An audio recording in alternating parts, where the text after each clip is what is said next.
Bonjour à tous. Recevoir un diagnostic de diabète pour son animal, eh bien ça peut faire un peu peur, c'est tout à fait normal. Notre but aujourd'hui, c'est de démystifier tout ça ensemble.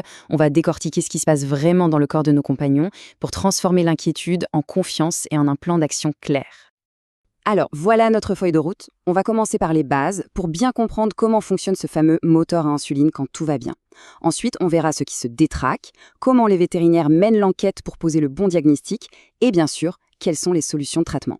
On finira par la vie de tous les jours et les perspectives d'avenir avec une très belle note d'espoir, surtout pour les propriétaires de chats. Allez, on se lance.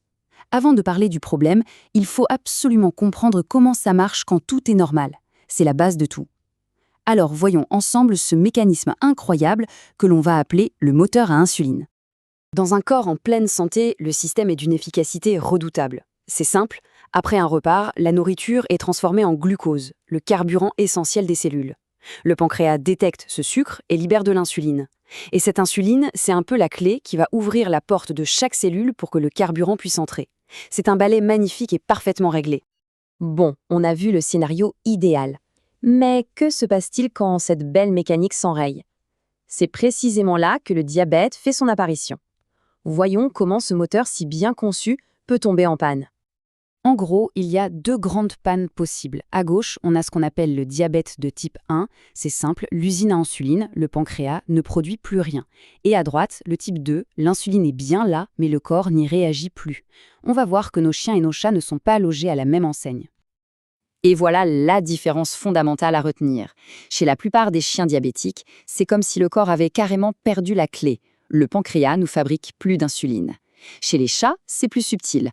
Le corps produit bien la clé, mais les serrures sur les portes des cellules sont devenues résistantes. Elles ne s'ouvrent plus. Le résultat dans les deux cas est le même. Le sucre reste bloqué dans le sang au lieu d'aller nourrir les cellules. Alors, comment on passe du simple soupçon à un diagnostic solide? Eh bien, les vétérinaires se transforment un peu en détectives. Ils suivent une piste avec des indices très précis. Et tout commence à la maison, avec ce que les propriétaires remarquent au quotidien. Il y a 4 grands signaux d'alarme qui, en général, ne trompent pas. Une soif de tous les diables et des pipis beaucoup plus fréquents. Logique, le corps essaye d'évacuer l'excès de sucre par les urines. Une faim de loup, parce que les cellules, elles, meurent de faim. Et le plus paradoxal, une perte de poids, alors que l'animal mange plus, tout simplement parce que son corps n'arrive plus à utiliser l'énergie qu'il ingère.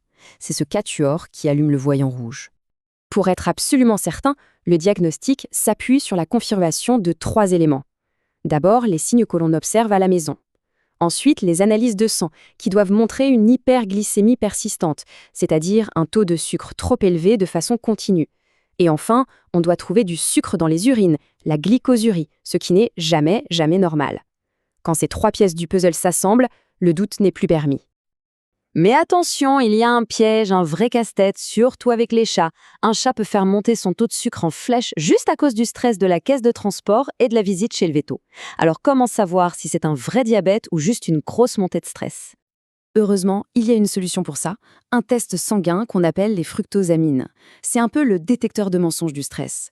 Au lieu de donner une photo instantanée du taux de sucre, il nous donne la moyenne des 2 à 3 dernières semaines. Ça permet de savoir si l'hyperglycémie est un problème de fond ou si c'était juste un coup de panique passager. Ok, le diagnostic est posé, on passe au traitement. Et là, il faut bien voir qu'il y a 2 phases, 2 stratégies complètement différentes. Il y a l'urgence, la phase pompier, et puis il y a la gestion au quotidien, qu'on va appeler la phase maintenance. Dans certains cas, quand un diabète n'est pas contrôlé, ça peut dégénérer en une crise très grave, l'acidocétose. Là, c'est une urgence vitale. Le corps est tellement affamé qu'il se met à brûler ses graisses de façon toxique. L'animal doit être hospitalisé immédiatement pour être stabilisé. C'est vraiment la phase « on éteint l'incendie ». Une fois la crise passée, on entre dans la gestion au long cours. Il existe plusieurs types d'insuline qui n'agissent pas à la même vitesse. Le choix est hyper important et il n'est pas le même pour un chien ou pour un chat, car leur métabolisme est très différent. On adapte vraiment l'outil à l'espèce. Mais l'insuline ne fait pas tout le travail. L'alimentation, c'est l'autre pilier absolument essentiel du traitement. Et là, attention, les stratégies pour les chiens et les chats n'ont rien à voir. Pour les chiens, on cherche des fibres pour ralentir l'absorption du sucre. Pour les chats, qui sont des carnivores stricts, c'est tout l'inverse. On veut un régime très riche en protéines et surtout très pauvre en glucides. C'est la clé. Gérer le diabète, ça devient vite une routine, des injections, des repas à heure fixe. Mais parfois, les propriétaires et les vétérinaires se retrouvent face à un véritable mystère, un paradoxe qui semble défier toute logique. Imaginez un peu le scénario. On augmente la dose d'insuline, mais l'animal boit et urine de plus en plus. On se dit, ça ne marche pas, il en faut encore plus. Et pourtant, comment est-ce possible? C'est totalement contre-intuitif et c'est un piège dans lequel il est facile de tomber. Le premier réflexe serait d'augmenter encore et encore la dose. Sauf que c'est précisément ce qu'il ne faut pas faire. C'est un problème frustrant si on ne sait pas ce qu'on cherche. La clé de l'énigme, c'est ce qu'on appelle l'effet Somogyi. En fait, une dose d'insuline trop forte fait chuter le sucre beaucoup trop bas, le corps panique, il se sent en danger et il libère une armée d'hormones pour faire remonter le sucre en catastrophe, ce qui le fait grimper bien trop haut.